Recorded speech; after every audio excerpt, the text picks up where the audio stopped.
غزہ میں اسرائیلی جارحیت کی وجہ سے ہزاروں فلسطینیوں کی شہادت پر پورا عالم اسلام نہیں بلکہ پوری دنیا نہ صرف غمزدہ ہے بلکہ سراپا احتجاج بھی ہے۔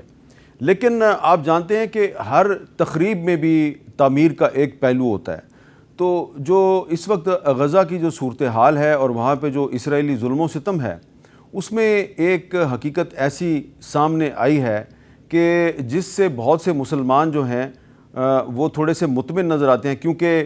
اسرائیلی جارحیت کے خلاف اگر ایک طرف حماس کی طرف سے مزاحمت کی جا رہی ہے تو دوسری طرف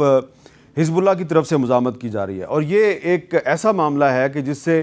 بہت سے مسلمان یہ کہتے ہیں کہ جی یہ شیعہ سنی اتحاد کا ایک عملی مظاہرہ ہے، جبکہ بہت سے مسلم ممالک میں یہ صورتحال ہمیں نظر نہیں آتی۔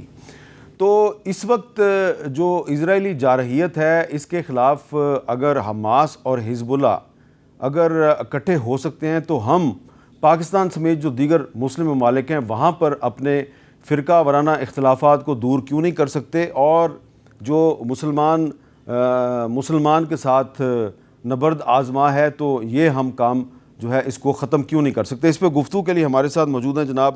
ڈاکٹر قبلہ ایاز صاحب، جو چیئرمین ہیں اسلامی نظریاتی کونسل کے، ان کے ساتھ فلسطینی صحافی دوست ہیں جناب عبدالرحمن مطر صاحب،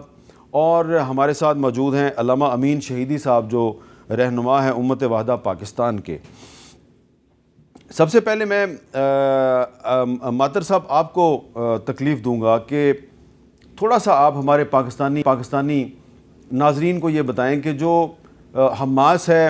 یہ جو ہے اس کے بارے میں تاثر یہ ہے کہ سنی مسلمانوں کی تنظیم ہے، حزب اللہ جو ہے وہ اہل تشیع مسلمانوں کی تنظیم ہے، تو لیکن یہ دونوں جو ہیں یہ اپنے جو فقہی اختلافات ہیں اس کو نظر انداز کر کے کافی عرصے سے اسرائیل کے خلاف متحد ہو کے مزاحمت کر رہے ہیں، تو یہ ان کا اتحاد کیسے قائم ہوا؟ ویری سمپلی، کیونکہ سب کو معلوم ہے، تاریخ اگر ہم دیکھیں سب کو معلوم ہے دشمن تو ایک ہے۔ ہمیں انڈرسٹینڈ ہونا چاہیے، جیسا حماس والے لوگ کو اس بات کو انڈرسٹینڈ کر سکا، جیسا حزب اللہ یہ بات کو انڈرسٹینڈ کر سکا، میرا خیال باقی کو بھی یہ بات انڈرسٹینڈ کرنا چاہیے۔ یہ ایک مسلمان یا ایک فرقہ کے خلاف نہیں ہے، یہ اگینسٹ اسلامک جو ویلیوز ہے اور ریلیجن ہے اور اسلامک کا جو مقدس زمین ہے کے خلاف ہے۔ بہت سمپل ہے، میرا خیال بہت سمپل ہے، اور ہمیں صرف انڈرسٹینڈ کرنا چاہیے دشمن ایک ہے تو ہمیں اکٹھا ہونا چاہیے، کیونکہ دشمن ایک ہے، دشمن already اکٹھا ہو گیا تو ہم اکٹھا کیوں نہ ہو۔ اچھا قبلہ ایاز صاحب،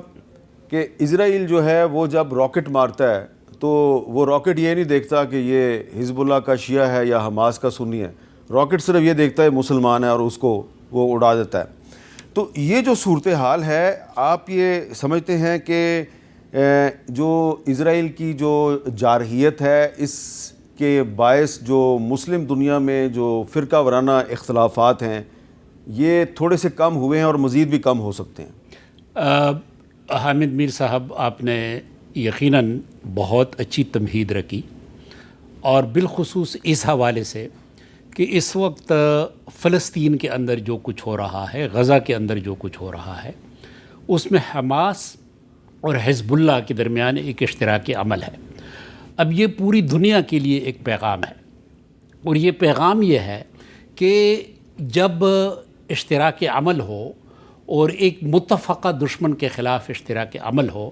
تو پھر اس میں یہ فقہی تعبیرات کا جو اختلاف ہے اس کو نظر انداز کیا جانا چاہیے، اور یہی چیز میں سمجھتا ہوں کہ یہ جو اس وقت صورتحال ہے اس کا ایک پہلو تو دردناک ہے، لیکن اگر مستقبل کے لیے کوئی ہم سبق سیکھ سکتے ہیں تو وہ سبق یہ ہے کہ اسلامی دنیا میں، اور بالخصوص یہ معاملہ جو ہے ہمارے ملک پاکستان میں ہو رہا ہے، کہ اس میں ہم اشتراک عمل کی طرف آئیں، ایک ملی ارتباط کی طرف آئیں، ایک حسن تعامل کی طرف آئیں، اور ہم کوشش کریں کہ فقہی اختلافات جو ہیں اس کو تنوع کی شکل دیں، اور اس کو ایک تحمل کے ساتھ ہم کوشش کریں کہ جن چیزوں پہ اشتراک ہے ان کو اپنے ساتھ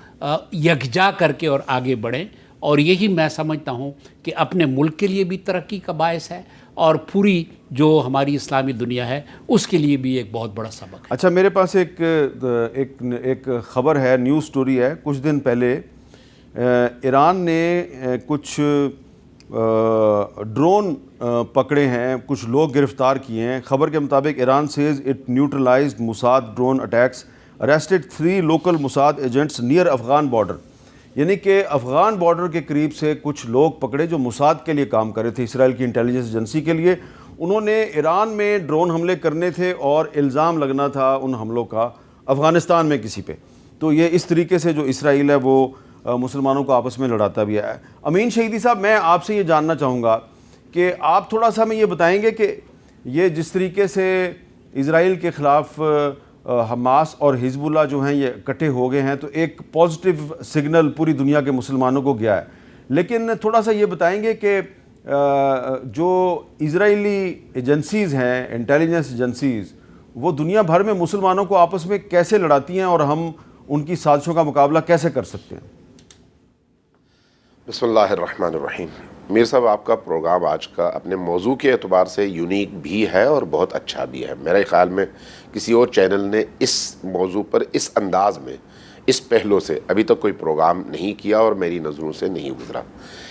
دیکھیے، جہاں تک اختلافات کا تعلق ہے نا، اختلافات تو طبیعی ہیں، بالکل نیچرل ہیں۔ 2 بھائیوں میں، میاں بیوی میں، باپ بیٹے میں، یہ انسانی نیچر کا حصہ ہے۔ لیکن اس اختلاف کو دشمنی میں تبدیل کرنا یہ نیچر کا حصہ نہیں ہے۔ دین میں بھی اختلاف فکر کی، اختلاف رائے کی گنجائش ہے، لیکن اس کو دشمنی میں تبدیل کرنے کی کوئی گنجائش نہیں ہے۔ اب مسئلہ یہ ہے کہ وہ جو نیچر میں اختلاف ہے اس کو ہمارے پولیٹیشنز اور ہمارے حکمران ایکسپلائٹ کرتے ہیں اور اس کے ذریعے سے امت کو اس طرح سے تقسیم در تقسیم کے عمل سے گزارتے ہیں کہ جس کے نتیجے میں ان کے مفادات محفوظ ہوں۔ اس لیے یہ جو مذہب کے نام پر اختلافات آپ کو کہیں پر بھی نظر آئیں گے، یہ مذہب کے نام پر اختلاف ضرور ہے لیکن مذہب کا اختلاف نہیں ہے، یہ سیاسی اختلاف ہے۔ اور اس سیاسی اختلاف سے سیاست سے ریلیٹڈ لوگ ہی سب سے زیادہ استفادہ کرتے ہیں۔